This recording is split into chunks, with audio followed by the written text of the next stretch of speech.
രാജ്യതലസ്ഥാനമായ ഡൽഹിയിലെ തെരഞ്ഞെടുപ്പ് ചൂട് അതിൻ്റെ പാരമ്യത്തിലെത്തിയിരിക്കുകയാണെന്ന് പറയേണ്ടിയിരിക്കുന്നു. കഴിഞ്ഞ ദിവസമാണ് BJPയുടെ പ്രതീക്ഷകൾ വാനോളം ഉയർത്തിക്കൊണ്ട് ഭരണകക്ഷിയായ ആം ആദ്മി പാർട്ടിയുടെ പ്രതീക്ഷകളെ തകർത്തെറിഞ്ഞുകൊണ്ട് കോൺഗ്രസ് അവരുടെ പ്രകടന പത്രിക പുറത്തുവിടുന്നത്. പ്രകടന പത്രികയിൽ വമ്പൻ വാഗ്ദാനങ്ങളാണ് കോൺഗ്രസ് മുന്നോട്ട് വയ്ക്കുന്നത്. ആം ആദ്മി പാർട്ടിയുടെ സ്ഥിരം വോട്ട് ബാങ്കിനെ ഭിന്നിപ്പിക്കുക എന്ന ലക്ഷ്യത്തോടെയുള്ള ഈ പ്രഖ്യാപനങ്ങളിൽ 33% വനിതാ റിസർവേഷനും ജാതി സെൻസസും 500 രൂപയ്ക്ക് LPG സിലിണ്ടറും അടങ്ങുന്ന നിരവധി വാഗ്ദാനങ്ങളുണ്ട്. അതുകൊണ്ട് തന്നെ ആം ആദ്മി പാർട്ടി ഒരു വല്ലാത്ത പ്രതിരോധത്തിലായിരിക്കുകയാണ് എന്ന് നിസ്സംശയം പറയാൻ സാധിക്കും. പക്ഷേ ലോക്സഭയിലും നിയമസഭയിലും വ്യത്യസ്തമായി വോട്ട് ചെയ്ത് പരിചയമുള്ള ഒരു സംസ്ഥാനമാണ് ഡൽഹി. ഇക്കഴിഞ്ഞ 2024 ലോക്സഭാ തെരഞ്ഞെടുപ്പിൽ കോൺഗ്രസും ആം ആദ്മി പാർട്ടിയും സഖ്യത്തിൽ മത്സരിച്ചിട്ടിൽ പോലും 7 സീറ്റും വിജയിക്കുന്നത് BJP ആയിരുന്നു. BJP ലോക്സഭയിലെ കണക്കുകൾ പ്രകാരം 52 നിയമസഭാ മണ്ഡലങ്ങളിലാണ് ലീഡ് ചെയ്യുന്നത്. എന്നാൽ അവർക്ക് നിയമസഭയിൽ ഇപ്പോൾ ഉള്ളതോ വെറും 8 അംഗങ്ങൾ മാത്രം.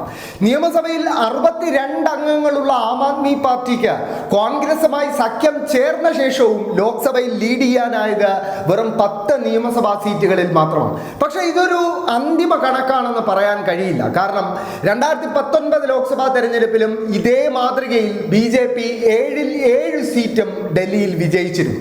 എന്നാൽ ഏതാനും ചില മാസങ്ങൾക്കിപ്പുറം നടന്ന 2020 നിയമസഭാ തെരഞ്ഞെടുപ്പിൽ അതേ BJP അവരുടെ സ്വപ്നങ്ങളെല്ലാം തകർന്നടിഞ്ഞ് വീഴുന്നതും നമ്മൾ കണ്ടിരുന്നു. കാരണം 2020 നിയമസഭാ തെരഞ്ഞെടുപ്പിൽ 62 സീറ്റിലാണ് ആം ആദ്മി പാർട്ടി വിജയിക്കുന്നത്. 2015 അവർക്ക് 67 സീറ്റ് ഉണ്ടായിരുന്നു.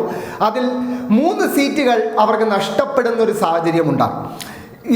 BJPയെ സംബന്ധിച്ചിടത്തോളം BJPക്ക് 5 സീറ്റുകളിൽ നിന്നും 8 സീറ്റുകളിലേക്ക് ഉയരുന്നതും നമ്മൾ കണ്ടു. പക്ഷേ ഇതിൽ ഏറ്റവും ആശ്ചര്യകരമായ വസ്തുത 2020 നിയമസഭാ തെരഞ്ഞെടുപ്പിൽ ഉണ്ടായ ചില മാറ്റങ്ങൾ 2015 താരതമ്യപ്പെടുത്തുമ്പോൾ ആം ആദ്മി പാർട്ടിയുടെ ഭൂരിപക്ഷം പല മണ്ഡലങ്ങളിലും കുറയുന്ന കാഴ്ച നമ്മൾ കണ്ടു. അതോടൊപ്പം BJPയുടെ വോട്ട് വിഹിതം നിയമസഭാ തെരഞ്ഞെടുപ്പിൽ ഗണ്യമായി ഉയരുന്നതും നമ്മൾ കണ്ടു. ഏകദേശം 6%-ലേറെയാണ് BJPയുടെ വോട്ട് വിഹിതം ഉയർന്നത്. പക്ഷെ അപ്പോഴും ആം ആദ്മി പാർട്ടിയുടെ വോട്ട് വിഹിതം 53.57% എന്ന സുരക്ഷിത സ്ഥാനത്ത് തന്നെയാണ്. പക്ഷേ ഏകദേശം 43 നിയമസഭാ മണ്ഡലങ്ങളിലാണ് ആം ആദ്മി പാർട്ടിയുടെ സ്ഥാനാർത്ഥികൾ 25,000-നും താഴെ വോട്ടിന്റെ ഭൂരിപക്ഷത്തിന് വിജയിച്ചു കയറുന്നത്. ഈ 43 മണ്ഡലങ്ങളിലെ കോൺഗ്രസിന്റെ ഇത്തവണത്തെ പ്രകടനമായിരിക്കും ഇത്തവണത്തെ ഡൽഹി നിയമസഭാ തെരഞ്ഞെടുപ്പിന്റെ വിധി എഴുതുക എന്ന് നിസ്സംശയം പറയാൻ സാധിക്കും. കാരണം ഈ 43 മണ്ഡലങ്ങളിൽ കോൺഗ്രസ് ശക്തമായൊരു മത്സരം കാഴ്ചവെക്കുകയാണെങ്കിൽ അത് ആം ആദ്മി പാർട്ടിയുടെ കോർ വോട്ട് ബാങ്കിൽ വല്ലാത്ത ഭിന്നിപ്പുണ്ടാക്കും. ആ ഭിന്നിപ്പ് ഏറ്റവും ഗുണം ചെയ്യാൻ പോവുക BJPക്കായിരിക്കും. കാരണം BJPയെ സംബന്ധിച്ചിടത്തോളം അവർക്ക് ഒരു ഫിക്സഡ് വോട്ട് ബാങ്ക് ഡൽഹിയിലുണ്ട്. ഏത് ലോക്സഭാ തെരഞ്ഞെടുപ്പ് വന്നാലും 30%-ഓളം വോട്ട് ഫിക്സഡ് വോട്ട് ബാങ്കായി ഡൽഹിയിൽ BJPക്കുണ്ട്. ആ വോട്ട് ബാങ്ക് നിലനിർത്തിക്കൊണ്ട് ഈ ഉണ്ടാവുന്ന ഭിന്നിപ്പിനെ ഉപയോഗപ്പെടുത്താൻ സാധിച്ചാൽ BJPക്ക് ഭരണത്തിലെത്താൻ പോലുമുള്ള സാധ്യത നിലവിൽ ഡൽഹിയിലുണ്ട്. അതിനു പുറമെ ആം ആദ്മി പാർട്ടിക്കെതിരെ കോൺഗ്രസ് അധ്യക്ഷൻ രാഹുൽ ഗാന്ധി അടക്കമുള്ളവർ ഉന്നയിക്കുന്ന ആരോപണങ്ങൾ ഗുണം ചെയ്യുക BJPക്കായിരിക്കും എന്ന കാര്യവും ഉറപ്പാണ്. കാരണം ഇക്കഴിഞ്ഞ ഡൽഹിയിലെ നിയമസഭാ പ്രചരണത്തിനെത്തിയ രാഹുൽ ഗാന്ധി നരേന്ദ്രമോദിയും കെജ്രിവാളും തമ്മിൽ വ്യത്യാസമൊന്നുമില്ല എന്നും രണ്ടുപേരും ജനങ്ങളെ വ്യാജ വാഗ്ദാനങ്ങൾ നൽകി വഞ്ചിക്കുകയാണെന്നും ഒക്കെ പറഞ്ഞത് വലിയ തോതിൽ BJP ആയുധമാക്കുന്നുണ്ട്. അതോടൊപ്പം മനീഷ് സിസോദിയെയും അരവിന്ദ് കെജ്രിവാളിനെയും രാജ്യത്തെ ഏറ്റവും വലിയ മദ്യ അഴിമതിയുടെ ശില്പികളെന്ന് പോലും വിശേഷിപ്പിക്കാൻ രാഹുൽ ഗാന്ധി ഒരു മടിയും കാണിച്ചില്ല എന്നത് എടുത്തു പറയേണ്ടിയിരിക്കുന്നു.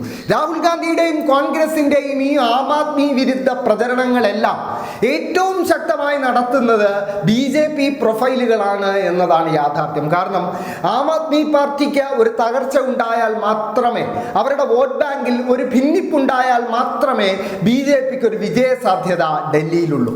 ഡൽഹിയിൽ നിലവിൽ ഇന്ത്യ സഖ്യത്തിലെ പ്രധാനപ്പെട്ട സഖ്യകക്ഷികളായ തൃണമൂൽ കോൺഗ്രസ്, സമാജ്വാദി പാർട്ടി, ശിവസേന, ഉദ്ധവ് താക്കറെ വിഭാഗം ഉൾപ്പെടെയുള്ളവർ പിന്തുണ പ്രഖ്യാപിച്ചിരിക്കുന്നത് ആം ആദ്മി പാർട്ടിക്കാണ്. എന്നിട്ടും എന്തിനാണ് കോൺഗ്രസ് BJPയെ സഹായിക്കുന്ന നിലയിലേക്ക് ഇത്ര വലിയൊരു ശക്തമായ മത്സരം ഡൽഹിയിൽ കാഴ്ചവെക്കുന്നു എന്ന് ചോദിച്ചാൽ 2015 മുതലുള്ള നിയമസഭാ തെരഞ്ഞെടുപ്പിൽ പതിറ്റാണ്ടുകൾ ഭരിച്ച ഡൽഹിയിൽ കോൺഗ്രസിന് നേടാനായത് 0 സീറ്റുകളാണ്. ഏറ്റവും അവസാനം അവർ മികച്ചൊരു പ്രകടനം പുറത്തെടുക്കുന്നത് 2019 ലോക്സഭാ തെരഞ്ഞെടുപ്പിലാണ്. ഏകദേശം 22% വോട്ട് അന്ന് സ്വന്തമാക്കാൻ ഈ പറയുന്ന കോൺഗ്രസ് പാർട്ടിക്ക് സാധിച്ചിരുന്നു. അതിനുശേഷം നടന്ന എല്ലാ തെരഞ്ഞെടുപ്പിലും ദയനീയ പരാജയം ഏറ്റുവാങ്ങാൻ മാത്രമായിരുന്നു കോൺഗ്രസിന്റെ വിധി. അതുകൊണ്ട് തന്നെ ഇത്തവണ ശക്തമായൊരു മത്സരം കാഴ്ചവെച്ച് വിരലിലെണ്ണാവുന്ന സീറ്റുകളെങ്കിലും സ്വന്തമാക്കുക എന്ന ലക്ഷ്യത്തോടെയാണ് ഇത്ര വലിയ ഒരു വാഗ്ദാന പെരുമഴ പോലും കോൺഗ്രസ് ഡൽഹിയിൽ നടത്തിയിരിക്കുന്നത്. എന്തായാലും കോൺഗ്രസിന്റെ നേതാക്കൾ, പ്രത്യേകിച്ച് രാഹുൽ ഗാന്ധി അടക്കമുള്ള നേതാക്കൾ ആം ആദ്മി പാർട്ടി അധ്യക്ഷനായ അരവിന്ദ് കെജ്രിവാളിനെതിരെയും ആം ആദ്മി പാർട്ടിക്കെതിരെയും നടത്തിക്കൊണ്ടിരിക്കുന്ന ഈ പ്രചരണങ്ങൾ ഏറ്റവും ഗുരുതരമായി ബാധിക്കുക ഇന്ത്യ സഖ്യം എന്ന ആശയത്തെ തന്നെയായിരിക്കുമെന്ന കാര്യം ഉറപ്പാണ്. കാരണം ഇന്ത്യ സഖ്യത്തിന്റെ ഭാഗമായി ആം ആദ്മി പാർട്ടിയും കോൺഗ്രസും സഖ്യത്തിൽ മത്സരിച്ച് ഡൽഹിയിൽ ഒരു പരാജയമായിരുന്നുവെങ്കിലും ഹരിയാന, ഗുജറാത്ത് പോലെയുള്ള സംസ്ഥാനങ്ങളിൽ ആ സഖ്യം വലിയ മുന്നേറ്റം ഉണ്ടാക്കിയിരുന്നു ഇക്കഴിഞ്ഞ ലോക്സഭാ തെരഞ്ഞെടുപ്പിൽ എന്നതാണ് യാഥാർത്ഥ്യം. അതിൽ എടുത്തു പറയേണ്ടത് ഹരിയാനയിലെ പ്രകടനമാണ്. ഹരിയാനയിൽ ഇക്കഴിഞ്ഞ നിയമസഭാ തെരഞ്ഞെടുപ്പിൽ ഒറ്റയ്ക്ക് മത്സരിച്ച കോൺഗ്രസ് ദയനീയമായി പരാജയപ്പെട്ടെങ്കിലും കഴിഞ്ഞ ലോക്സഭാ തെരഞ്ഞെടുപ്പിൽ ആം ആദ്മി പാർട്ടിയുമായി സഖ്യത്തിൽ മത്സരിച്ചപ്പോൾ 5 സീറ്റുകളാണ് BJPയിൽ നിന്നും പിടിച്ചെടുക്കാൻ കോൺഗ്രസിന് സാധിച്ചത്. സമാനമാണ് ഗുജറാത്തിലെയും അവസ്ഥ. പല മണ്ഡലങ്ങളിലെയും BJPയുടെ ഭൂരിപക്ഷം ഗണ്യമായി കുറയ്ക്കാനായി എന്ന് മാത്രമല്ല, 2014 ശേഷം ആദ്യമായി ഹിന്ദുത്വത്തിന്റെ ലബോറട്ടറി എന്നറിയപ്പെടുന്ന ഗുജറാത്തിൽ ഒരു സീറ്റ് വിജയിക്കാൻ കോൺഗ്രസിനായത് ഇതേ ആം ആദ്മി പാർട്ടിയുടെ പിന്തുണ ഉള്ളതുകൊണ്ടാണെന്ന് അവരുടെ തന്നെ ദേശീയ നേതൃത്വം മറക്കുകയാണ്. എന്തായാലും കോൺഗ്രസ് ഒരു 18 മുതൽ 15% വരെ വോട്ട് വിഹിതം ഡൽഹിയിൽ ഇത്തവണ സ്വന്തമാക്കിയാൽ അത് സഹായിക്കുക BJPയാണ് എന്ന കാര്യം ഉറപ്പാണ്. കാരണം BJPയും ലക്ഷ്യം വയ്ക്കുന്നത് അത്തരത്തിൽ ഒരു ഭിന്നിപ്പ് ആം ആദ്മി പാർട്ടിയുടെ വോട്ട് ബാങ്കിൽ ഉണ്ടാകണം എന്ന് തന്നെയാണ്.